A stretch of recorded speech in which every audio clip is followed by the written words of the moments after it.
Je suis arrivé pile à l'heure, car c'est ce que j'ai toujours été. L'homme qui respecte l'horloge. L'homme qui se montre même en sachant que la salle pourrait ne pas vouloir de lui. Mes chaussures noires étaient fraîchement cirées. Un léger éclat éclairait les dernières lueurs du crépuscule de la ville lorsque je suis sorti de la voiture. Le col de ma chemise était raide, blanc, presque trop formel. Mais je me suis dit que si je devais être un fantôme à la table de ma propre famille, autant être bien habillé. Je sentais déjà cette douleur sourde me lancinante à nouveau. Au fond de ma poitrine, mi-anticipation, mi-effroi, comme si quelque chose pressait lentement ses doigts contre mes côtes. Un dîner de famille, disait-il. Juste nous, juste pour renouer. C'étaient les mots qu'Harper avait utilisés lorsqu'elle avait appelé. Ma fille. Sa voix avait légèrement craqué en prononçant ces mots. Ce craquage avait suffi à me faire venir ici. Le restaurant était magnifique. Maison Verette, ce qui signifie maison de la vérité en français, même si je doutais qu'il y ait beaucoup d'honnêteté à cette table. Des murs de verre, des lustres qui ressemblaient à de la pluie verglaçante en pleine chute, des serveurs en noir et blanc impeccables. Tout le monde autour de moi semblait tout droit sorti d'un magazine, glacé et intouchable. Je franchis l'entrée, les épaules carrées, saluant poliment l'hôtesse, qui leva à peine les yeux avant de murmurer, salle à manger privée, dernière porte à gauche. Ils étaient déjà assis quand je suis entré. Je suis resté un instant dans l'embrasure de la porte, juste le temps d'admirer le spectacle. 2 bouteilles de vin, des amuse-gueules à moitié entamées, des rires comme de l'eau peu profonde rebondissant sur les murs. Clarisse était assise au milieu, plus radieuse que jamais dans une robe de soie vert foncé qui scintillait sous la lumière tamisée. Ses cheveux avaient un mouvement parfait, pas une mèche de travers. Wallace, son nouveau mari, était à ses côtés, son bras posé nonchalamment sur le dossier de sa chaise, comme s'il lui appartenait non seulement elle, mais aussi l'air qu'elle respirait. Ri, mon plus jeune fils, avait la tête penchée sur son téléphone. Logan, l'aîné, en était déjà à la moitié de son steak, mâchant la mâchoire serrée comme si même le dîner était un concours. Et Harper, ma Harper, leva la tête en me voyant. Son sourire était tardif. Trop tard, papa, dit-elle en se levant à moitié, hésitant entre me serrer dans ses bras ou me faire signe de partir. J'acquiesçai. Harper. Je regardai la table, puis de nouveau. 6 places. 6 personnes assises. J'en faisais 7. Je restai là un moment, toujours mon manteau sur le bras. Le froid du dehors, toujours présent. Mes yeux parcoururent à nouveau la table, attendant simplement que quelqu'un remarque qu'il déplace une chaise, en attrape une du mur, me fasse une place. Il n'en aurait pas fallu plus. Mais personne ne bougea. Reese ne leva même pas les yeux. Clarisse tendit la main vers son verre de vin. Logan s'essuya la bouche et trouva soudain le plafond fascinant. C'est Wall qui a parlé. Peut-être qu'un endroit moins cher aurait été mieux pour quelqu'un comme toi, dit-il en levant son verre paresseusement, son sourire crispé et délibéré. Mes yeux croisèrent les siens et je ris. Pas parce que c'était drôle. Pas parce que quoi que ce soit d'amusant dans tout ça. C'était le rire d'un homme qui avait été bousculé, ignoré et réécrit de sa propre histoire pendant trop d'années pour être conté. Un homme qui avait été discrètement sous-estimé pendant bien trop longtemps. Le rire ne résonna pas. Il atterrit comme une pierre dans l'eau, doux mais profond. Je contournai lentement la table, chaque pas étant un refus silencieux de reculer. Je m'appuyai sur le dossier de la chaise de Logan, sentant le cuir céder légèrement sous ma prise. Pourtant, personne ne bougea. Je regardai Harper, scrutant son visage à la recherche d'une lueur de culpabilité, d'un signe que ce n'était pas ce qu'elle avait prévu. Mais tout ce que je reçus fut un faible sourire et un haussement d'épaules. Je suppose que nous n'avons pas réfléchi à la réservation, proposa-t-elle, les yeux baissés. Je n'ai pas réfléchi. J'avais élevé ces enfants, payé leurs appareils orthopédiques, leurs frais de scolarité, leurs erreurs nocturnes et leurs secours matinaux. J'étais là pour chaque grippe, chaque éraflure au genou, chaque prière murmurée sous l'orage. Et pourtant, ils n'ont pas réfléchi à la question de savoir si j'aurais besoin d'une chaise. Je reculai, enfilai mon manteau avec la même prudence que j'avais mise à cirer mes chaussures plus tôt. La douleur dans ma poitrine persistait. Elle hurlait, mais je refusais de la laisser me faire plier. Je me redressai, adressai un bref signe de tête à personne en particulier et me retournai pour m'éloigner. Cela aurait dû être la fin. L'histoire du vieil homme oublié, qui n'avait plus sa place dans la famille qu'il avait fondée. Mais je m'arrêtai. Ma main était sur la porte lorsque la voix de Wallace me suivit comme de l'huile sur l'eau. Certaines personnes n'ont tout simplement pas leur place dans des endroits comme celui-ci, dit-il. C'était un murmure, mais il était destiné à être entendu. Je me retournai lentement. Appartenir. Ce mot déforma quelque chose en moi. Je regardai la pièce une dernière fois. Non pas eux, mais tout le reste, les tableaux au mur, le sol, les incrustations d'or, le vin, le tissu des chaises, l'argenterie dont il n'avait même pas remarqué qu'elle était gravée d'initiales. Il pensait que je n'avais pas ma place. Et c'est là que je me suis rappelé qui j'étais. Pas seulement un père, pas seulement un homme aux vieilles chaussures, mais Gareth Monroe. Et ils n'avaient aucune idée de ce que j'avais construit dans le silence de leur absence. Je m'appelle Gareth Monroe, j'ai 72 ans, mais certains matins, je sens toutes les décennies s'accumuler sur mon dos, comme des briques rouillées soudées à ma colonne vertébrale. J'ai été mari pendant 28 ans. Pas parfait, pas toujours gracieux, mais présent. Père de 3 enfants, Logan, Ri et Harper. Chacun avec un morceau de mon cœur qu'ils n'ont jamais eu à mériter. Juste s'accrocher. Je pensais qu'être un homme bien signifiait renoncer à ses désirs pour que les autres puissent avoir ce dont ils avaient besoin. Je ne courais pas après les promotions parce que Clarisse voulait retourner à l'école. Je séchais les vacances parce que Logan avait besoin d'un appareil dentaire et que Ri avait le don de casser les choses qu'on ne pouvait pas se permettre de réparer. J'ai vendu ma guitare, celle dont j'avais juré de ne jamais me séparer, pour que Harper puisse participer à un camp de danse un été. C'était le pacte que j'avais conclu avec l'univers. Prends ce qui m'appartient et donne-leur plus. L'amour, pour moi, se mesurait à ce que l'on était prêt à perdre en silence. Quand Clarisse m'a quitté, elle n'a pas crié ni jeté d'assiette. Il n'y a pas eu de scandale, pas de liaison que je pourrais pointer du doigt et qualifier de trahison. Pas de long aveu larmoyant, juste un mot plié dans un placard vide. Tu es trop vieux, trop simple, trop lent pour la vie que je veux, avait-elle écrit. Pas cruel, juste froid, comme annonçait la météo. Elle a pris la maison, la bonne vaisselle, les économies. Le tribunal lui a accordé son soutien total parce qu'elle l'avait demandé avec un sourire et quelques larmes soigneusement préparées. Les enfants sont restés avec elle. Logan avait déjà terminé ses études à ce moment-là. Ri était encore en train de terminer ses études. Harper venait d'avoir 21 ans. Ils ne se sont pas opposés. Ils ne l'ont pas remis en question. Ils ont dit, maman a juste besoin d'un nouveau départ. Je n'ai rien dit, car je croyais encore bêtement que l'amour et le sacrifice avaient un sens. Qu'une fois le choc passé, ils reviendraient. Ils se souviendraient de l'homme qui leur avait appris à lasser leurs chaussures, à s'essuyer le nez et à remplir leur dossier de candidature à l'université. Je croyais que le silence était la force. Mais ce soir-là, au restaurant, debout, mon manteau toujours drapé sur un bras, sans aucune place assise, j'ai senti tout ce silence imploser en moi. La façon dont Logan évitait mon regard comme s'il ne supportait pas ma vue. La façon dont Clarisse n'a même pas bronché quand Wallace a fait sa petite blague, comme si elle ne m'avait jamais dit que j'étais l'homme le plus bien qu'elle ait jamais connu. Wallace. Il portait l'assurance d'un costume sur mesure, noué en smoking. La façon dont il inclinait son verre de vin vers moi quand il se moquait de moi comme si j'étais une charité qui revenait sans cesse dans son nouveau royaume sans y être invité. Et Harper, mon cher Harper, qui s'était endormi sur ma poitrine tous les soirs pendant 3 étés d'affilée, faisant comme si nous étions un radeau et que le salon était la mer. Elle m'a adressé un sourire trop faible pour soutenir le poids. Comme si elle regrettait peut-être de m'avoir appelé. Et pourtant, je n'ai rien dit.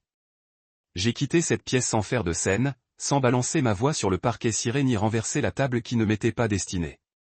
Parce que j'ai passé ma vie à être l'homme qui absorbe au lieu d'exploser. L'homme qui baisse la voix au lieu de lever les poings. Mais je me souviens de tout. Chaque anniversaire qu'ils ont oublié. Chaque fête où mon nom était une pensée secondaire dans les messages groupés. Chaque instant murmuré où je me persuadais de ne pas me mettre en colère parce que je ne voulais pas être le genre de père qui exige de l'amour par culpabilité.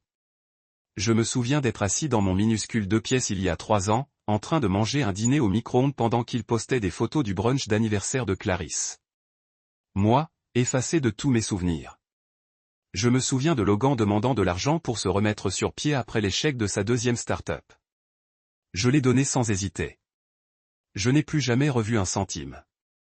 Je me souviens de Ri utilisant mon vieux pick-up pendant quelques semaines et le rendant avec un pare-brise fissuré et un cendrier plein. Il ne m'a jamais remercié. Je me souviens qu'Harper m'appelait en pleurs parce qu'elle n'avait pas de loyer et cherchait un endroit où loger. Je lui ai donné mon lit et j'ai dormi sur le canapé pendant 6 mois. Je me souviens de Clarisse, assise en face de moi pendant la médiation, énumérant toutes les tâches que j'avais négligées pendant notre mariage comme si c'était un acte d'accusation. Elle ne mentionnait pas les anniversaires que je ne manquais jamais. La façon dont je faisais 2 heures de route pour aller chez sa mère tous les dimanches sans me plaindre. La fois où j'ai fait 2 quarts de travail pendant 3 mois pour qu'elle puisse ouvrir sa petite boutique. Non, ces choses-là ne sont pas enregistrées officiellement. Mais elles vivent en moi. Chaque gentillesse, sans compter. Chaque sacrifice, sans dire un mot. Je me souviens de chacun d'eux. Et c'est pourquoi, au moment où Wallace a ricané et que Clarisse a détourné le regard, quelque chose en moi a changé. Ni de la rage, ni de l'amertume, mais une sorte de clarté pure, nette et sereine. Pour la première fois depuis longtemps, je ne cherchais pas leur amour. Je n'étais pas là, à espérer être vu. J'étais juste un homme qui avait traversé le feu et qui avait réalisé qu'il ne ressentait plus la chaleur. Il n'y avait pas de chaise pour moi. Mais cela ne signifiait pas que je n'étais pas à ma place. Cela signifiait qu'ils ne savaient pas où ils étaient assis. Ils ne savaient pas avec qui ils étaient assis, car l'homme qu'ils pensaient que j'étais, l'oublié, la vieille relique aux chaussures usées en silence, ils l'avaient enterré trop tôt. Et maintenant, en quittant cette pièce, je ne m'éloignais pas blessé. Je marchais vers quelque chose que j'avais construit depuis toujours dans l'ombre de leur absence. C'est Harper qui m'a appelé. La dernière voix à laquelle je m'attendais, pour être honnête. Elle est venue un jeudi en début d'après-midi, alors que je réparais la balustrade de la véranda de mon appartement. Le téléphone a vibré dans ma poche de chemise et j'ai failli laisser filer la perceuse en voyant son nom. Je l'ai fixé un instant de trop.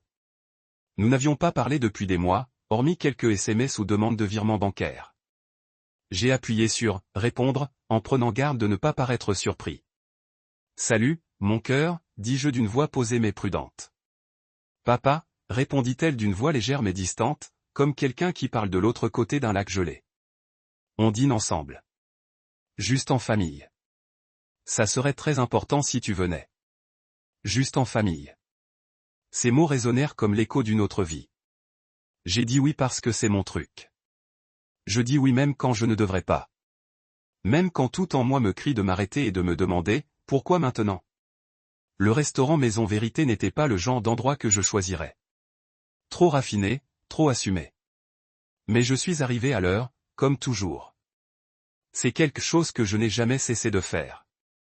Même quand le reste du monde semblait oublier que c'était important. Il y avait une lueur d'espoir en moi. Pour être honnête, peut-être que les choses étaient en train de changer. Peut-être que c'était un pas en avant, une reconnexion. C'est ce qu'avait dit Harper. En arrivant dans la salle à manger privée, cette vision me frappa comme un coup de poing. Ils étaient déjà assis. Harper, Logan, rit. Clarisse était assise au centre, telle une reine surveillant sa cour, enveloppée dans une robe émeraude qui scintillait chaque fois qu'elle levait son verre de vin. Elle paraissait plus jeune que dans mes souvenirs, plus mince aussi, comme si le temps avait choisi d'effacer seulement ses fardeaux et aucun des miens. Et puis il y avait Wallace. J'avais vu des photos de lui, bien sûr, des articles de presse, des projecteurs d'entreprise, toujours souriant, toujours entouré de gens qui rient un peu trop tôt, essayant de suivre le rythme de son arrogance. En personne, il était pire. Il portait sa richesse comme un homme porte son autorité, surcompensant chaque surface polie. Montre en or, costume bleu marine, dents blanches. Le genre d'homme qui entre dans une pièce et suppose qu'elle lui appartient avant même d'en vérifier l'acte. Il s'est adossé à sa chaise, jambes croisées, un verre de vin parfaitement posé dans une main, lorsqu'il s'est retourné pour me voir debout. J'ai balayé la table du regard. 6 chaises, 6 personnes. J'étais le 7e. J'entr'ouvris légèrement la bouche, non pas pour accuser, ni pour protester, mais pour poser une question évidente. Et pourtant, je m'arrêtais. Je voulais voir qui remarquerait, qui bougerait, qui parlerait. Personne ne le fit. Harper me fit un signe rapide de la main. Papa, par ici. Il n'y avait pas de chaise à côté d'elle. Elle ne baissa pas les yeux. Elle ne jeta pas un coup d'œil au mur pour voir si on pouvait apporter une chaise supplémentaire. Elle sourit simplement et attendit que je me ressaisisse. Logan but une gorgée de son verre et marmonna quelque chose à Harry. Clarisse croisa les jambes et pencha la tête, sans même faire semblant d'être surprise. Ce n'était peut-être pas un accident. Peut-être que c'était prévu depuis le début. Pourtant, je m'avançai, essayant de garder un sourire imperturbable. On dirait que je suis l'intrus. C'est alors que Wallace prit la parole. Peut-être qu'un endroit moins cher aurait été mieux pour quelqu'un comme toi. Il le dit comme s'il commandait un verre. Calme, confiant, sachant que ça allait faire l'affaire. Ses lèvres s'incurvèrent en un sourire narquois. Le genre de rire qui vous fait comprendre qu'il a déjà dit des choses pareilles et qu'il n'a jamais été corrigé. Les autres ne riaient pas, mais ne parlaient pas non plus. Ce silence, leur silence, était plus blessant que les mots. J'ai ri, non pas parce que je trouvais ça drôle, mais parce que je devais empêcher la colère de monter et de se répandre comme du vin cassé. C'était le rire d'un homme qui avait été renvoyé une fois de trop. Un homme qui avait appris à transformer l'humiliation en sang-froid. Un homme qui savait exactement ce qui se passait et comment s'en souvenir. Re a finalement levé les yeux. On pourrait peut-être se serrer, dit-il faiblement en jetant un coup d'œil autour de lui. Il n'y a pas de chaise supplémentaire, ajouta Clarisse d'un ton neutre, les yeux fixés sur son assiette. On a annoncé 6 convives au restaurant. On a annoncé 6 au restaurant. Harper a froncé les sourcils comme si elle était en train de faire le calcul. Ah oui. Je suis resté là, le manteau toujours dans les mains, sentant le froid du soir me gagner. J'ai hoché lentement la tête, le genre de hochement de tête qui dit « Je vous vois tous clairement maintenant ». Je les ai regardés un à un, laissant le silence s'éterniser. Puis je leur ai adressé un sourire calme et franc. « Pas de problème », ai-je dit en tournant les talons avant que quiconque puisse murmurer une excuse hésitante. Mais je ne me suis pas dirigé vers la porte. Je ne me suis pas précipité dans la rue pour disparaître comme une pensée après coup. J'ai marché jusqu'à l'entrée du restaurant, traversé le couloir aux touches dorées et au sol en marbre, sans me presser. Le matraé a levé les yeux à mon approche. « Tout va bien, monsieur ?» J'ai souri. « Je dois parler à Maurice. Dites-lui que Gareth Monroe est là. » Il a cligné des yeux. Un instant. 1 minute plus tard, Maurice Delroy est apparu, élégant, la barbe gaie, vêtu de son habituel costume 3 pièces bleu marine. Un sourire s'est esquissé sur son visage en me voyant. « Gareth, ça fait trop longtemps. » J'ai tendu la main. « Votre partenaire a besoin d'une table. »« Bien sûr, » a-t-il dit en posant une main sur mon épaule. « Votre place habituelle. » En le suivant, je sentais la brûlure des regards qui quittaient le salon privé. Le silence qui m'avait suivi me poursuivait encore, mais différemment, à cause de la table vers laquelle je me dirigeais. Elle avait toujours été la mienne. Il ne le savait simplement pas. Je ne me suis pas précipité. C'est ce dont on se souvient le plus. Je n'ai pas traversé le restaurant en trombe comme un homme. J'ai marché avec détermination, comme on le fait quand on a dépassé l'âge où l'on a besoin de permission. Je suis passé devant des couples qui trinquaient. Des serveurs en blouse blanche qui glissaient entre les tables comme des ombres. Un trio de jazz jouait un morceau lent et enfumé dans un coin. Chacun de mes pas résonnait sur le sol de marbre comme une ponctuation. Je n'avais rien à prouver, mais tout à montrer. L'hôtesse a remarqué mon approche et a cligné des yeux, comme si elle venait de se rappeler qu'elle aurait dû me connaître. Elle a redressé les épaules. « Puis-je vous aider, monsieur ?» J'ai souri. « Oui, veuillez prévenir Maurice que Gareth Monroe est là. » Elle a hoché la tête rapidement, a décroché le téléphone derrière le podium et a murmuré quelque chose dans le combiné comme si elle venait de se voir confier une place VIP. Et moins d'1 minute plus tard, il apparut. Maurice Delroy, propriétaire de Maison Verette, cofondateur, visionnaire, selon le magazine Chicago. Mon ami, son visage s'éclaira d'un sourire dès qu'il me vit. « Gareth, » dit-il, les bras grands ouverts, la voix vibrante de la joie d'un homme qui ne fait pas semblant de dire bonjour. Je m'avançai et lui serrai fermement la main. « Maurice, content de te voir. »« Tu aurais dû me prévenir de ta venue, » dit-il en me tapotant chaleureusement l'épaule. « On aurait préparé ta table. »« J'en ai besoin maintenant, » dis-je avec un petit sourire. La famille avait oublié de me réserver une place. Il fronça les sourcils. « Quoi ? Qui l'aurait fait ?» Il s'arrêta, puis surprit quelque chose dans mon regard. « Ah, compris. » Il se tourna déjà vers le maître d'hôtel qui se trouvait à proximité. « Chez Monsieur Monroe, s'il vous plaît. Juste à côté de la terrasse. » Tout de suite, dit le serveur en se précipitant pour préparer. Maurice posa une main sur mon dos et commença à me guider à travers le restaurant, par un autre couloir jusqu'à la partie surélevée juste à côté de la terrasse, ma table. Celle que j'avais choisie il y a 18 ans, à l'ouverture, celle dont nous avions convenu qu'elle serait toujours à moi si jamais j'en avais besoin. Je ne l'avais jamais utilisée, n'est-ce pas? Jusqu'à ce soir. En passant devant la salle à manger privée où étaient assis mon ex-femme et mes enfants, je sentis un mouvement d'air. Des têtes se tournèrent, des fourchettes s'immobilisèrent. Je ne les regardais pas directement au début, mais je le sentis. La confusion, le soudain dénouement. Le rire s'était tu. Le murmure de satisfaction avait disparu. Je savais qu'ils me regardaient. Je les voulais aussi. Quand Maurice tira la chaise pour moi, je le remerciai et m'assis lentement, posant mon manteau sur le dossier comme un homme qui compte rester un moment. Un menu fut posé devant moi, mais je n'en avais pas besoin. Maurice savait déjà ce que j'aimais. Je laissai mes doigts reposer délicatement sur la table recouverte de lin, contemplant les douces lumières de la terrasse. C'était une belle vue, une vue privée. Elle semblait méritée. Puis je me tournai vers eux. Wallace semblait avoir avalé un verre. Son sourire narquois avait disparu, remplacé par un demi-sourire figé et perplexe, comme si son cerveau essayait encore de rattraper son retard. Clarisse le fixait, son verre de vin encore à mi-chemin entre ses lèvres. Logan nous regardait, Maurice et moi, comme s'il essayait de résoudre une énigme dont il ignorait qu'il faisait partie. La bouche d'Harper s'ouvrit légèrement, puis se referma. Harry, il cessa enfin de naviguer sur son téléphone. Maurice me lança un regard. « Tu veux que je leur parle ?» « Non, dis-je calmement.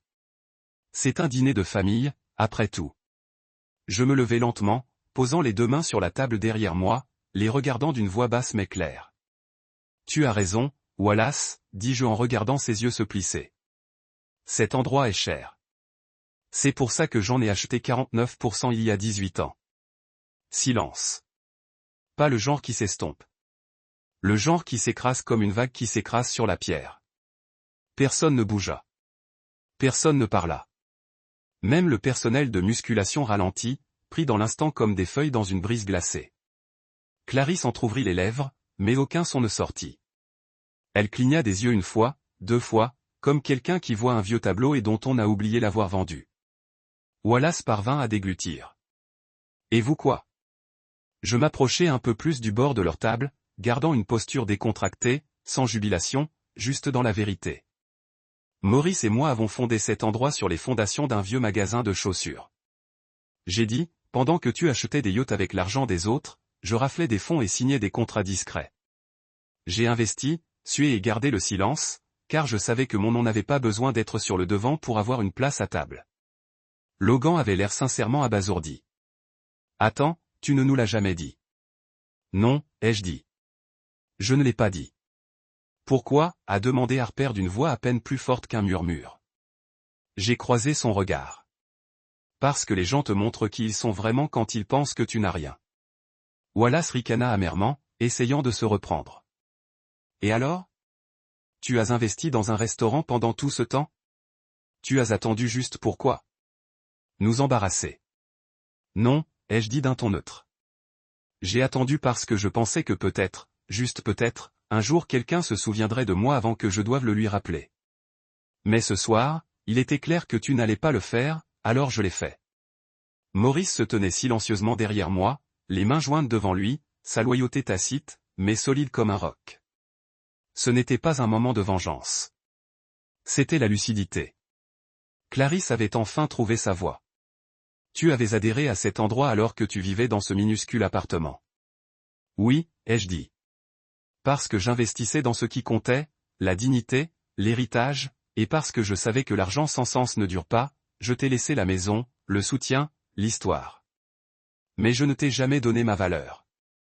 Tu as simplement cessé de la rechercher. Ils ne savaient pas comment réagir. C'était le plus révélateur. Ils étaient assis là, riches en apparence et ruinés en conscience. Je me suis reculé vers ma table, levant mon verre tandis que le serveur versait un riche mélange rouge. Je n'ai pas trinqué. Je n'en avais pas besoin. J'ai simplement pris une gorgée et hoché la tête. Pas à eux, mais à moi-même.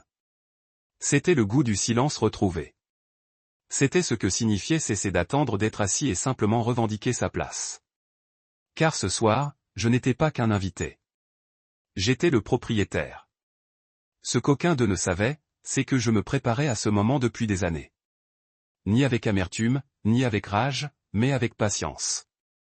Une patience tranquille et réfléchie, celle qu'on apprend que lorsque la vie nous prive de tout ce qui, selon nous, nous constituait. Après le divorce, lorsque Clarisse est repartie avec la maison, la voiture et la sympathie du public, j'ai emménagé dans un 2 pièces au-dessus d'un salon de coiffure.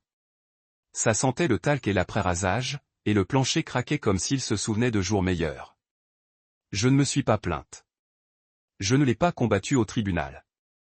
J'aurais pu. J'avais des raisons, mais je lui ai laissé ce qu'elle jugeait important parce que je savais quelque chose qu'elle ignorait. Les choses se cassent.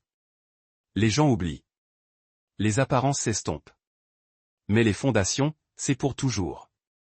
Je travaillais à temps partiel à réparer des choses dans le quartier. Gouttières, évier qui fuit, porte moustiquaires cassées, des petits travaux, le genre de travail dont personne ne se vante. Mais j'aimais me servir de mes mains. J'aime la sensation de résoudre quelque chose de concret, quelque chose de petit qui reste résolu. Et pendant que je réparais les toits et recablais les ventilateurs de plafond, j'écoutais. J'observais. J'apprenais. Le monde aime bavarder autour d'hommes discrets. Je les laisse faire. Parce que les gens se révèlent quand ils pensent que vous n'avez rien à offrir. Ils supposent que votre silence est une question de soumission, pas de stratégie. Ils prennent la simplicité pour de la stupidité. Et ils vous montrent jour après jour ce qu'ils pensent de votre valeur. Clarisse ne m'a jamais demandé ce que je faisais de mon temps. Les enfants ne m'ont jamais demandé ce que je faisais de mon argent, car ils pensaient que je n'avais ni l'un ni l'autre. Cela a joué en ma faveur. Je taisais mon nom.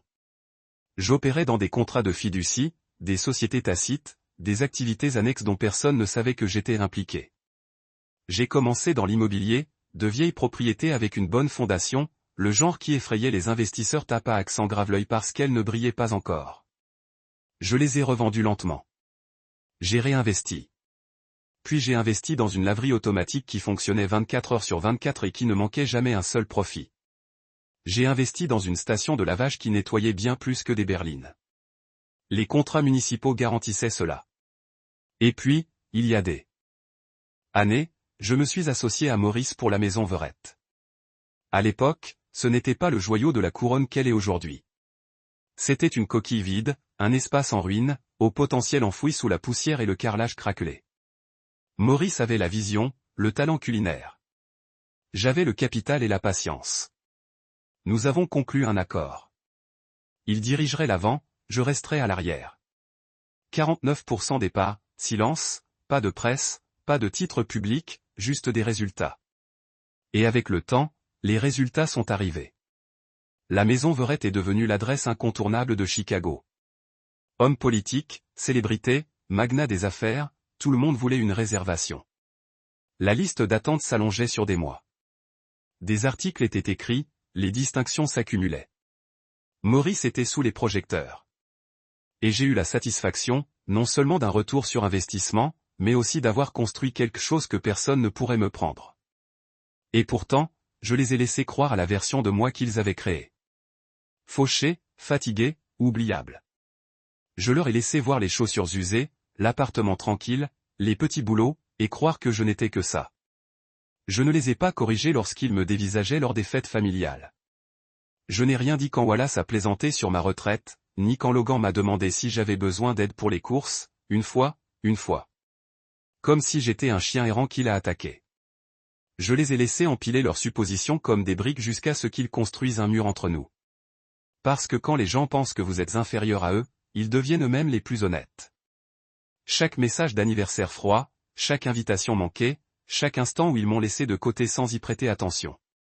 Je les ai catalogués. Non pas pour garder rancune, mais pour comprendre, pour accepter. Parce que l'homme qu'ils croyaient que j'étais n'avait jamais existé. Il était leur projection, un récit édifiant qu'ils pouvaient plaindre et oublier. Mais je n'étais pas cet homme. J'étais l'architecte de ma propre réinvention. J'avais utilisé leur absence comme un espace pour me reconstruire sans interruption. Ri a plaisanté un jour en disant que je portais toujours la même veste qu'il portait à sa remise de diplôme. Il avait raison. Je la portais. Mais pas parce que je ne pouvais pas m'en offrir une nouvelle, parce que je n'en avais pas besoin pour prouver quoi que ce soit.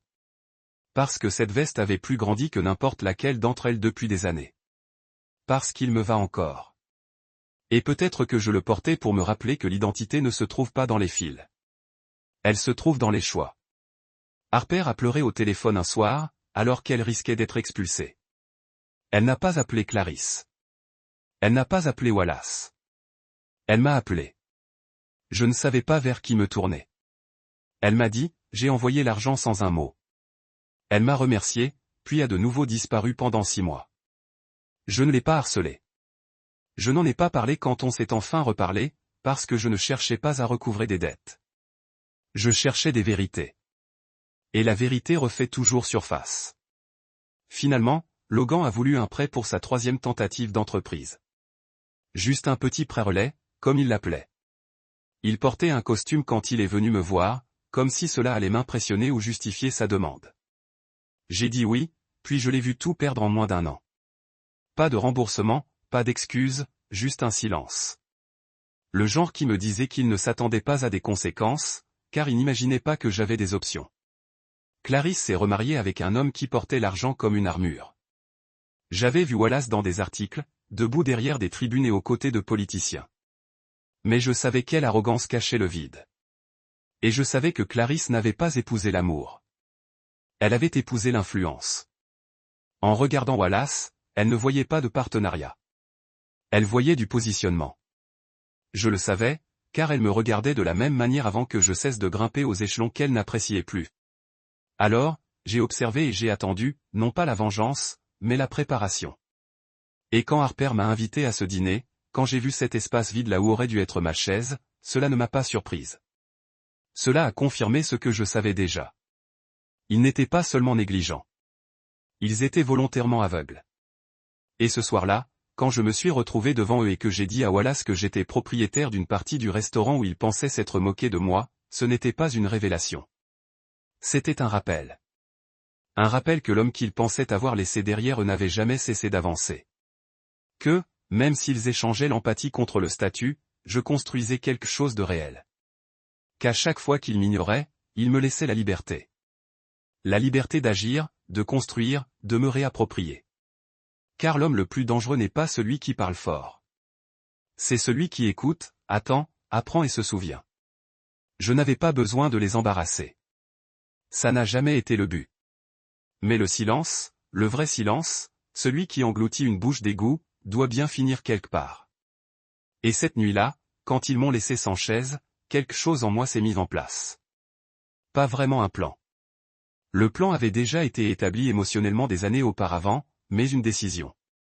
Un moment où le barrage a finalement cédé, et j'ai compris que ce n'était plus l'orgueil qui me retenait au silence.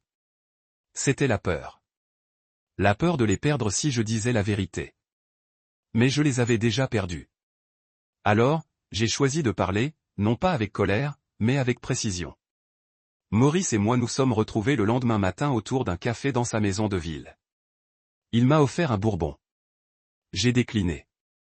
Je veux inviter des amis de la presse. Je le lui ai dit. Pas un cirque médiatique. Juste quelques personnes avec de bons repères et une bonne mémoire. Il haussa un sourcil. Tu es prêt alors? Moi aussi. J'ai dit qu'il était temps qu'il voie toute l'histoire, pas seulement la partie où le vieil homme est oublié au dîner. Maurice n'a pas demandé de détails. Il me connaissait.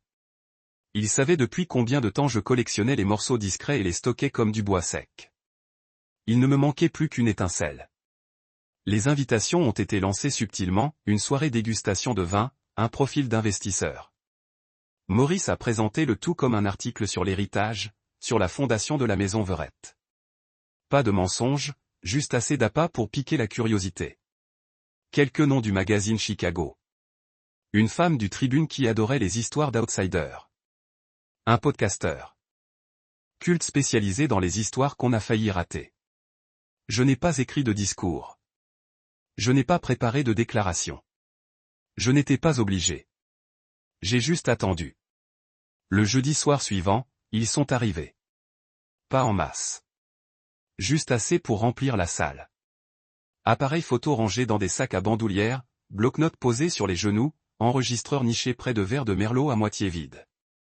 J'étais assis à ma table en terrasse, calme comme toujours, sirotant lentement. Le personnel était au courant. Maurice était calme, et je l'ai observé dès le premier flash. Wallace commença à transpirer. C'était subtil au début, le relâchement de sa cravate, les regards furtifs vers les appareils photo, le calcul visible derrière chaque mouvement. Clarisse se pencha pour murmurer quelque chose, mais la façon dont sa bouche se pinça montra clairement qu'elle n'aimait pas la réponse. Logan essaya de faire comme si de rien n'était, mais sa main continuait à se tendre vers son verre d'eau comme si cela allait le sauver.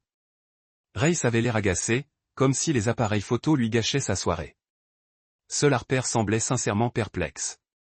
« Pourquoi sont-ils là » demanda-t-elle silencieusement vers moi. Je lui ai haussé les épaules et lui ai souri.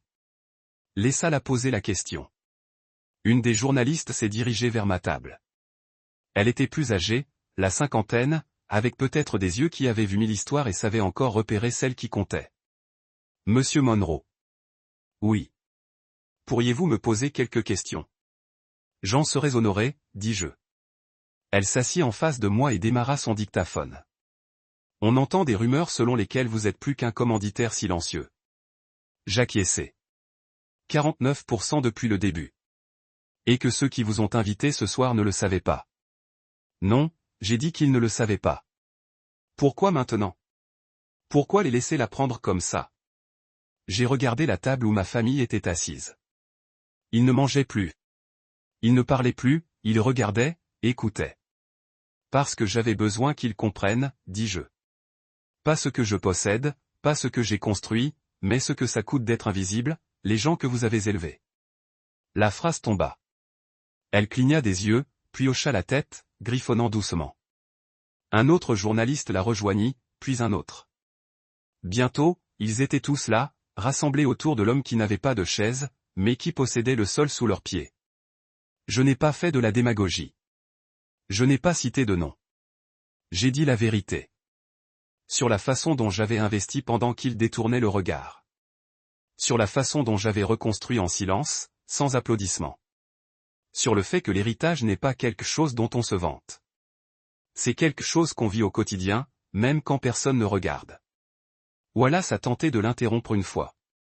Il s'est levé, a fait un signe de la main, a gloussé comme si tout cela n'était qu'un malentendu. Ne transformons pas un dîner de famille en conférence de presse, les amis, a-t-il dit d'une voix tendue. On est tous en train de savourer un bon repas. Le journaliste du Tribune s'est tourné vers lui. Êtes-vous le fils? Wallace a cligné des yeux. Je suis le mari de l'ex-femme. Oui. La salle s'est inclinée. Le silence s'est durci. Et vous ne saviez pas qu'il était copropriétaire, a-t-elle demandé, incrédule. Il a forcé un rire. Bien sûr que non. Garrett a toujours été humble. Non. J'ai corrigé gentiment. J'ai toujours été silencieux. Ce n'est pas pareil. Clarisse ne parlait pas. Elle me regardait fixement tout le temps, son visage indéchiffrable. Mais je sentais le fil se défaire derrière son regard, la lente érosion de sa certitude. Elle pensait que j'avais disparu. Pensait que j'étais devenu mou et fatigué dans un coin poussiéreux du monde, nourrissant des regrets.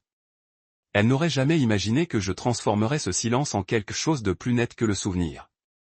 Le podcasteur m'a demandé un titre, quelque chose pour encadrer l'histoire. Je lui ai adressé un demi-sourire. Appelez ça comme vous voulez. Mais la vérité, c'est qu'ils m'ont viré d'un restaurant que j'avais aidé à construire. Le lendemain matin, c'était le titre. Il a racheté le restaurant dont il l'avait viré. C'était partout. En ligne, dans la presse écrite, Tendance des midis. L'histoire a pris vie d'elle-même. Articles de réflexion, tweets, vidéos de réaction. Les gens ont adoré l'ironie, adoré le renversement, mais ce que j'aimais, c'était plus calme. C'étaient les appels téléphoniques qui n'arrivaient pas, les textos qui passaient inaperçus, le respect soudain et étonné dans les yeux des gens quand j'entrais dans une pièce. Je ne m'en réjouissais pas. Je ne me pavanais pas, mais j'observais. J'ai vu comment Wallace avait arrêté de parler en public pendant quelques jours. J'ai vu comment Clarisse se tenait à l'écart des réseaux sociaux. J'ai vu Logan arriver à une réunion professionnelle 3 jours plus tard et se retrouver à se faire demander s'il était bien celui de cette histoire.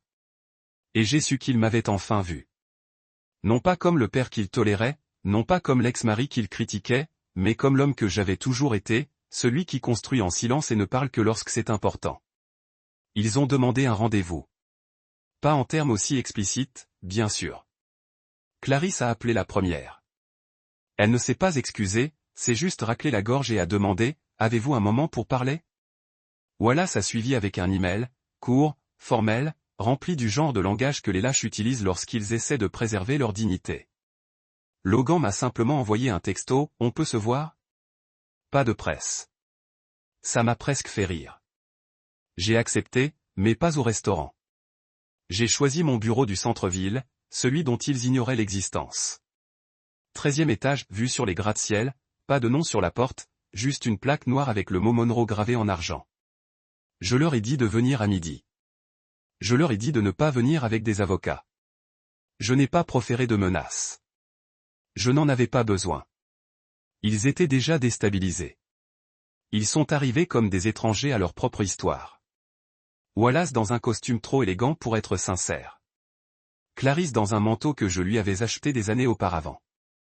Quelle poésie! Logan portait la tension comme de l'eau de Cologne. Rhys traînait derrière, les mains dans les poches comme un enfant entraîné dans une réunion parents-professeurs. Harper fut la seule à me regarder dans les yeux lorsqu'ils entrèrent. Elle ne sourit pas, se contenta d'acquiescer. Une lueur de quelque chose que je ne pouvais encore nommer passa entre nous. Mais ce n'était pas une question de sentiment. Je ne restais pas assis. Je me tenais derrière mon bureau, grande et silencieuse, tandis qu'ils entraient. Prenez place en face de moi. La pièce était élégante. Bois sombre, lumière tamisée, une paroi vitrée encadrant la skyline de Chicago comme un tableau. Elle était conçue pour que les gens se sentent petits. Je ne l'ai pas construite pour ça, mais je n'hésitais pas à l'utiliser maintenant. Je ne suis pas là pour des excuses, commençai-je. Ne me faites pas perdre mon temps avec une culpabilité que vous ne ressentez pas. On a dépassé ça. Wallace se tortilla, mal à l'aise. Clarisse pinça les lèvres, puis jeta un coup d'œil à Logan comme pour espérer qu'il intervienne. Il ne le fit pas. Je suis là. J'ai continué à vous proposer 4 choix. Vous pouvez en choisir un. Refusez-les tous et je rends tout public. J'ai des journaux intimes, des enregistrements vocaux, des reçus, tous les anniversaires que j'ai financés, tous les frais de scolarité, tous les acomptes, tous les SMS demandant de l'aide alors que j'étais soi-disant oublié. Et croyez-moi, les médias s'intéresseront à la suite de cette histoire. Le silence qui suivit fut net, glacial. Je le laissai reposer. Option 1, dis-je. En cochant la case du bout des doigts. Vous enregistrez une vidéo tous ensemble, en public, sincèrement. Vous expliquez ce qui s'est passé. Vous reconnaissez comment j'ai été traité. Pas de manipulation, juste la vérité. Clarisse haussa les sourcils. Vous voulez des aveux? Je veux des comptes, dis-je. Elle hocha lentement la tête, mais ne reprit pas la parole. Option 2. Vous me remboursez tous les péchés que j'ai commis ces 20 dernières années. Université, mariage, acompte, renflouement de mauvaises décisions. Le total, intérêts compris, s'élève à 980 000 $. J'ai les chiffres. Je suis heureux de les partager. Logan blêmit. Rhys toussa dans son poing. Wallace se pencha en avant, visiblement prêt à argumenter, mais je levai la main. Je n'ai pas fini. Il se laissa retomber, la mâchoire serrée. Option 3. Vous travaillez pour moi dans mes entreprises. Niveau d'entrée. Pas de titre, pas d'avantage, salaire minimum. Vous pointez à l'entrée, vous pointez à la sortie.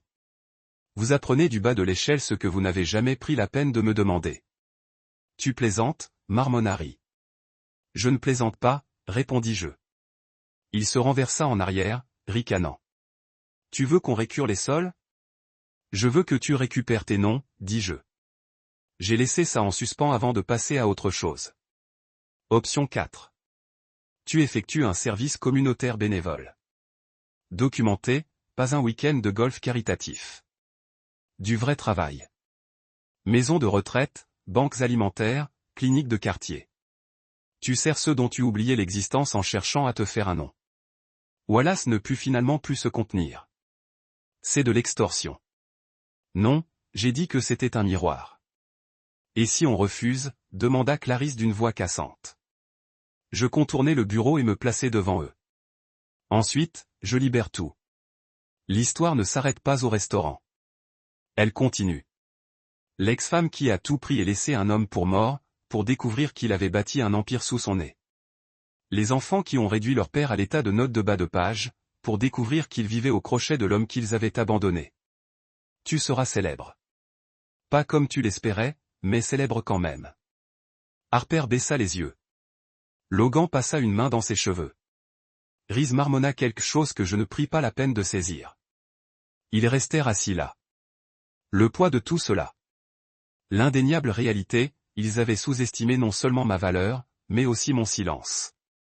Qu'ils avaient écarté un homme qui avait bâti davantage dans l'ombre que sous les projecteurs. Je ne te demande pas de faire du gravier, dis-je. Je te donne une chance de te réaligner. Tu veux faire à nouveau partie de ma vie. Prouve-le-moi.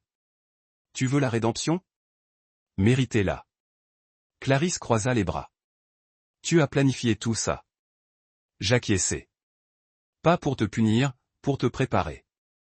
Parce que j'ai toujours su que le jour viendrait où tu m'affronterais honnêtement, où tu t'effacerais complètement de mon histoire. J'ai fait de la place pour les deux. Wallace se leva. Il nous faut du temps. Tu as 48 heures, dis-je. Et je ne veux pas dire que je te recontactais. Je veux un engagement ferme. Choisis un chemin, puis marche-le ou éloigne-toi. Ils sortirent un par un. Personne ne parla. Personne n'osa. Alors que la porte se refermait derrière eux, je m'assis enfin, les mains jointes sur mes genoux. Je ne me sentais pas triomphant. Je me sentais stable. C'est ce qu'ils n'ont jamais compris chez moi. Je ne bouge pas vite. Je ne crie pas. Je ne me balance pas sauvagement. Je plante. J'arrose. J'attends. Et puis, le moment venu, je récolte. 40 heures plus tard, j'ai reçu l'appel. Ils étaient d'accord. Ils devaient le faire. Regarder Wallace frotter du vin rouge sur des verres à pied en cristal était l'un des moments les plus modestes de la vie, silencieux, ironique et profondément satisfaisant. Il portait un tablier blanc par-dessus sa chemise à millefeuilles, les manches retroussées maladroitement, des gouttes de sueur perlant à la naissance de ses cheveux, même dans l'air frais du walk-in. Pas de caméra cette fois, pas de projecteur, juste le mouvement rythmé d'un homme nettoyant ce qu'il pensait autrefois sous lui. La première fois que je l'ai vu laisser tomber un verre, les mains légèrement tremblantes, je n'ai pas ri. Je l'ai regardé et j'ai dit, essaie de ne pas ébrécher le pied. C'est un verre à $120. Il n'a pas parlé, a hoché la tête et a continué à frotter. Logan était en poste à quelques rues de là, gérant le parking qui alimentait l'un de mes biens immobiliers.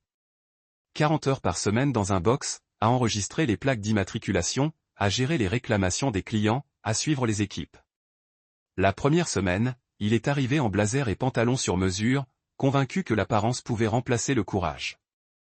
La deuxième semaine, il portait un jean et une polaire assortie, la tête basse, l'attitude encore plus basse. Mais quelque chose en lui a commencé à changer. Sa façon de parler à l'équipe de nuit a changé. Il a commencé à rester après son service pour aider l'employé du matin à faire ses rapports. Il ne souriait pas encore, mais il ne fronçait pas les sourcils non plus. Reese faisait de l'aménagement paysager en hiver, ce qui consistait principalement à déneiger, à dégager les broussailles mortes et à évacuer l'air gelé. Il avait été furieux en découvrant sa mission pour la première fois, la qualifiant de punition manuelle. Je lui ai rappelé que tout ce qu'il avait construit jusqu'à présent avait été financé par quelqu'un d'autre, à savoir par moi. Il était temps d'apprendre ce qu'il ressentait. Je lui ai dit que le premier jour, il avait glissé sur du verglas et s'était blessé à la hanche. Il n'avait pas appelé pour dire qu'il était malade le lendemain. Il y avait une forme d'humilité là-dedans. Un début. Et Harper travaillait en cuisine chez Maison Vérité. Pas devant la maison, ni à accueillir les invités, ni à rôder près de la carte des vins. Non, elle était à l'arrière, à éplucher les légumes, à préparer les sauces, à faire la vaisselle quand c'était nécessaire. J'avais parlé personnellement au chef cuisinier. Ne sois pas tendre avec elle, ai-je dit. Traitez-la comme tout le monde. Il l'a fait. Le troisième jour, elle a trop cuit une réduction et s'est fait réprimander devant une douzaine d'employés. Elle n'a pas pleuré. Elle ne m'a pas appelé. Elle est arrivée le lendemain matin 15 minutes en avance et a demandé à refaire la sauce. C'était la première fois que je me permettais de ressentir autre chose que du détachement.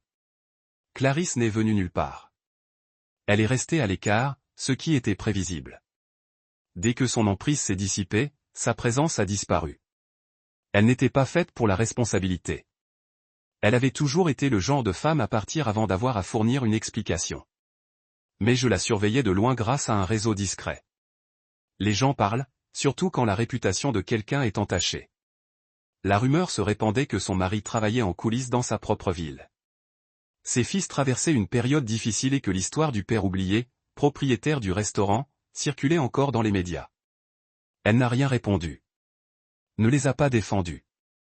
Ne s'est pas défendue. Ce silence était un aveu en soi. Les réseaux sociaux, bien sûr, ont repris l'histoire et se sont enfuis. Je n'ai rien publié moi-même. Je ne l'avais jamais fait, mais les journalistes en avaient suffisamment capturé. L'image de moi passant devant leur table à Maison Vérité, la main sur l'épaule de Maurice, a été relayée des centaines de milliers de fois. Les podcasts débattaient pour savoir si j'étais un héros, un génie ou juste un homme amer qui jouait sur le long terme. Certains ont parlé de vengeance, d'autres de rédemption. Mais ceux qui comprenaient ont dit l'essentiel. Il l'a fait avec dignité. J'ai accordé quelques interviews, choisies avec soin. Rien de tape à accent grave-l'œil. J'ai refusé les émissions spéciales, les talk shows. Je n'étais pas un spectacle. J'étais une déclaration. La preuve silencieuse qu'il n'est pas nécessaire de crier pour être entendu. Qu'il n'est pas nécessaire de frapper fort pour avoir un impact. Des gens ont commencé à m'envoyer des lettres, des courriels, des messages de partout. Des pères, des mères, des enfants perdus de vue. Des grands-parents élevant leurs petits-enfants. Tu m'as donné de l'espoir, m'ont-ils écrit. Tu m'as rappelé qu'il n'était pas trop tard. J'ai lu chaque mot. J'ai répondu à la plupart. Non pas parce que j'avais besoin de leurs compliments, mais parce qu'ils comprenaient. Ils savaient ce que c'était que de tout donner et d'être remercié par le silence. Une lettre m'a marqué. Un homme de Détroit, 64 ans, m'a dit que sa fille ne lui avait pas parlé depuis 8 ans. Il m'a envoyé la photo d'une lettre qu'il comptait lui envoyer. Tu m'as fait croire qu'elle la lirait peut-être encore, a-t-il écrit. Je fixai cette phrase un long moment. Parce qu'au fond, c'était bien de ça qu'il s'agissait. Ni de la presse, ni de l'argent, ni du retournement de situation. C'était une question de conviction. Que l'amour ne fait peut-être pas toujours du bruit. Que les hommes bien ne finissent peut-être pas derniers. Ils finissent simplement différemment. Il y eut des moments, durant ces semaines, où je traversais la cuisine et surprenais Harper qui me lançait des regards furtifs. Ni par honte, ni par peur, juste par curiosité. Elle commençait à me revoir. Non pas l'homme qu'elle avait imaginé, mais l'homme qui l'avait soutenu toute sa vie, même sans qu'elle le remarque. Un jour, lors d'une accalmie entre deux dîners pressés, je la surpris assise sur une caisse près de la zone de préparation, les doigts maculés de betterave, le visage rouge de chaleur du four. Je m'appuyai contre l'encadrement de la porte. Elle leva les yeux. « Je ne savais pas que tu pouvais faire tout ça, dit-elle d'une voix faible. » J'acquiesçai. « C'est parce que tu n'as jamais rien demandé. » Elle déglutit. « Je te le demande maintenant. » Et c'en était assez. Je n'ai rien fait de tout ça pour attirer l'attention. Je n'ai pas orchestré leur chute pour pouvoir me tenir debout au-dessus des ruines. Je voulais juste que la vérité éclate. Et quand elle est arrivée, le feu ne s'est pas contenté de les brûler. Il m'a averti. Car pour la première fois depuis des années, je ne me suis pas senti effacé. Je me suis senti vu. Les mois ont passé et, en chemin, le feu s'est atténué. Il ne couvait plus de ressentiment. Il s'est réchauffé. Il a illuminé. Les gros titres ont ralenti. Le brouhaha en ligne s'est calmé. Les gens ont continué leur chemin, comme toujours. Mais pour moi, l'histoire n'était pas terminée. Non pas par désir de vengeance ou de reconnaissance. Parce que quelque chose d'inattendu avait commencé. Quelque chose que je n'avais jamais demandé, que je n'espérais plus recevoir d'eux. La croissance. C'est Logan que j'ai remarqué en premier. Il travaillait toujours au garage, mais sa posture avait changé. moins raide, moins performative. Il a cessé d'aboyer des ordres à l'équipe de nuit et a commencé à leur apporter du café au début de leur service. Un soir, je l'ai observé depuis la fenêtre du guichet. Il était agenouillé près d'un distributeur de billets en panne, les manches retroussées, essayant de le réparer lui-même au lieu d'appeler quelqu'un. C'était important. Ça m'a dit que quelque chose avait atterri. Plus tard dans la semaine, il a frappé à la porte de mon bureau en centre-ville. Pas pour discuter, pas pour expliquer, juste pour s'asseoir. Je ne m'en étais pas rendu compte, a-t-il dit après un long silence. À quel point je ne vous ai jamais vu. Je n'ai pas répondu tout de suite. J'ai attendu. Laissez-le trouver la solution avec ses propres mots. Je pensais que vous étiez juste coincé, a-t-il poursuivi. Comme si vous n'aviez pas fait assez d'efforts. Mais avec le recul, je vois que tout ce que j'avais, tout ce dont j'ai toujours été fier, c'était grâce à vous qui avez rendu tout cela possible en coulisses. Je l'ai regardé et j'ai dit, ce n'était pas ta faute si tu ne l'as pas vu. C'est juste que j'ai arrêté de te le montrer. Il a hoché la tête, les yeux embués de regret. Mais j'essaie maintenant. Et il a essayé. C'était ça le problème. Il arrivait tôt. Il apprenait aux nouvelles recrues à gérer les appels en cas de litige. Il organisait même des simulations d'entraînement le week-end. Pas de public, pas d'applaudissements, juste le travail silencieux de reconstruction de quelque chose de cassé. Reese était plus lent à réagir. Il avait toujours été réactif. Bruyant quand il était blessé, plus bruyant quand il avait tort. Mais quelque chose dans le froid l'avait changé. Ce travail d'hiver, déglacer les marches d'église, déneiger les allées des personnes âgées, poser du paillis. Le dégel lui a enlevé toute bravade.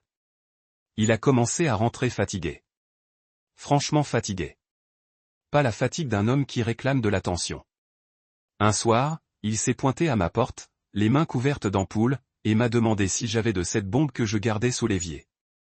Il n'a pas eu besoin d'en dire plus. Je suis allé aux toilettes, j'ai pris la boîte et je la lui ai tendue. Il l'a frottée silencieusement, puis a dit, je n'avais jamais pensé à tous les efforts que tu faisais quand on était petit. Je pensais juste que c'était ce que faisaient les pères. C'est vrai, ai-je dit. Mais ça ne veut pas dire qu'il ne faut pas dire merci. Il hocha la tête. Merci. Harper passait le plus souvent. Elle frappait avant d'entrer, toujours avec quelque chose dans les mains, un reste de biographie de la cuisine, un livre qui, pensait-elle, pourrait me plaire. Une fois, même une photo de nous quand elle avait 5 ans, encadrée et propre comme si elle la tenait depuis des années et ne se souvenait de sa valeur que maintenant. On ne parlait pas beaucoup du restaurant. On ne parlait pas de Wallace. La plupart du temps, on restait assis en silence, mais c'était un silence différent d'avant. Ça ne faisait pas de mal. Ça reposait. Un matin, elle est arrivée tôt, avant même le personnel, tenant 2 cafés. Elle m'en a tendu un sans un mot, a tiré un tabouret et s'est assise. Je me suis remis à examiner les feuilles d'inventaire, mais je sentais qu'elle me regardait. Papa, a-t-elle dit doucement au bout d'un moment. J'ai levé les yeux. Tu me manques. 3 mots. Si simple. Et pourtant, ils ont creusé en moi une ouverture dont je n'avais pas réalisé qu'elle était encore fermée. Ce n'était pas. Ce que tu as fait pour moi me manque. Ce n'était pas l'argent qui me manque. C'était toi qui me manque. J'ai posé les papiers. Je suis toujours là, ai-je dit. Elle a cligné des yeux pour esquiver quelque chose. Elle a hoché la tête. Je sais. Je ne t'ai juste pas vu depuis longtemps. Et maintenant, elle souriait. Maintenant, je vois tout. Ce n'était pas un moment dramatique. Pas de câlin, pas de larmes, juste un silence entre nous qui ressemblait à de la paix. Celle qui n'arrive pas quand les blessures sont effacées, mais quand elles sont enfin reconnues. Clarisse, fidèle à elle-même, est restée silencieuse. Je ne m'attendais pas à une lettre. Je ne m'attendais pas à ce qu'elle franchisse ma porte un jour avec des excuses. Ce n'était pas elle. Elle avait bâti sa vie sur le contrôle. Et maintenant qu'elle ne tenait plus les rênes, elle ne savait plus comment agir. Mais je n'avais plus besoin d'elle. C'était la différence. J'avais arrêté d'attendre sa validation depuis longtemps. La place à ma table, elle refusait de me l'offrir à l'époque. Je n'avais plus besoin de la prendre. Pas avec elle. Le plus remarquable, c'est que, sans même essayer, mes enfants avaient commencé à le remplir. Ce n'était pas parfait. Logan avait conservé sa fierté. Ri sursautait encore lorsqu'on le corrigeait. Harper portait toujours la culpabilité comme une seconde peau, mais ils essayaient, non pas parce que je l'exigeais, mais parce que quelque chose en eux avait enfin commencé à changer. Ils apprenaient à porter le poids de leur propre reflet et à ne pas se détourner. Cela me suffisait. Un soir, après la fermeture, je suis entré dans la cuisine et j'ai trouvé Harper assise sur un sac de fleurs, épuisée, mais souriante. Elle a levé les yeux vers moi et m'a dit, « Tu sais quelle est la différence maintenant ? » « Quoi ? » « On n'est plus que tes enfants. On devient ton peuple. » Et elle avait raison. Il ne s'agissait plus de punition. Il ne s'agissait plus de les forcer à voir ma valeur. Il s'agissait de transformation. Celle qui prend racine quand le bruit s'estompe. Celle qui grandit en l'absence d'ego. Et lentement, sûrement, je l'ai observé se produire. Pas avec des feux d'artifice, mais avec des gestes discrets de présence. 1 an plus tard, nous avons dîné à nouveau. Pas de presse, pas de spectacle, pas de performance. Juste nous, mes enfants et moi, à une petite table ronde nichée dans un coin de la maison Verrette. Le même restaurant où tout s'était autrefois effondré. Le même restaurant où j'étais resté sans chaise pendant qu'il festoyait et oubliait. Mais ce soir-là, rien ne semblait pareil. La table était déjà dressée à mon arrivée. Intimiste, camouflé, pas de regards indiscrets, pas de Wallace, pas de Clarisse, aucune tension ne pressant la vitre comme une tempête attendant d'entrer. La première chose que j'ai remarquée, ce n'était pas le décor, mais la chaise. Celle qu'ils avaient autrefois oubliée. Elle était là, maintenant, m'attendant. Et pas n'importe quelle chaise. Ma chaise. Celle en cuir que Maurice avait spécialement commandée des années auparavant. Celle qui m'avait toujours été réservée lorsque je venais discrètement en retrait. Ce soir-là. Elle trônait en bout de table et c'était la première servie. Harper était déjà assis, feuilletant la carte des vins, sans vraiment la lire.